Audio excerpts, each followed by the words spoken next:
তো আজকে আসলাম বাগানের ভিতরে আর এসে দেখি যে বাগানের ভিতরে এই বৃষ্টিতে ছোট ছোট পেঁপে গাছ হয়েছে।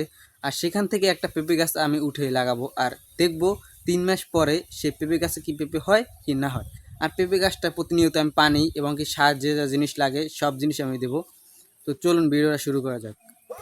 তো আমরা জলদি করে চলে আসলাম বাগানের ভিতরে। আর আসার পরে দেখি এখানে অনেক পেঁপে গাছ আছে আর খোঁজাখুঁজি করতেছে যে একটা মিডিয়াম সাইজের পেঁপে গাছ দরকার। আর সেই পেঁপে গাছ কোন জায়গায় পাওয়া যায়, আর আমাদের সামনেই একটা পেঁপে গাছ দেখতে পাই, যে পেঁপে গাছটা কিন্তু মিডিয়াম সাইজের ছিল।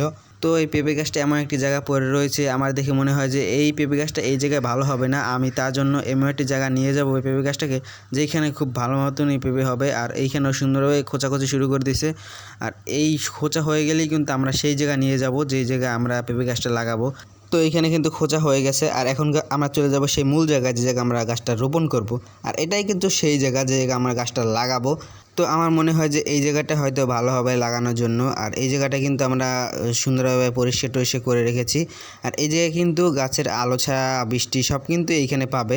আর এই জায়গাটাই মনে হলো যে এই জায়গাটা সুন্দর একটা ভালো জায়গা আছে, এই জায়গাটাই লাগাই। তো গাছ লাগাতে কিন্তু ছোট্ট একটা গর্ত খুঁজতে হবে, আর সেটা কিন্তু আমি অনেক আগে করে গিয়েছিলাম। কিন্তু এইখানে আমি যে গাছটার জন্য গর্তটা খুঁজেছি, কিন্তু সেইটা গাছটা ঠিক মতন এখানে বসতেছে না, যার কারণে এইখানে গর্তটা একটু বড় করে খুঁজতে হবে, না হলে কিন্তু গাছটা মরে যাওয়ার সম্ভাবনা আছে।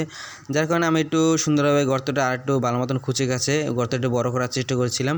আর এইখানে কিন্তু আমার গর্ত বড় করা হয়ে গেছে। আর এখন আমি সুন্দরভাবে চারপাশ থেকে মাটি এনে গাছ চারপাশ থেকে চেপে চেপে দিচ্ছিলাম।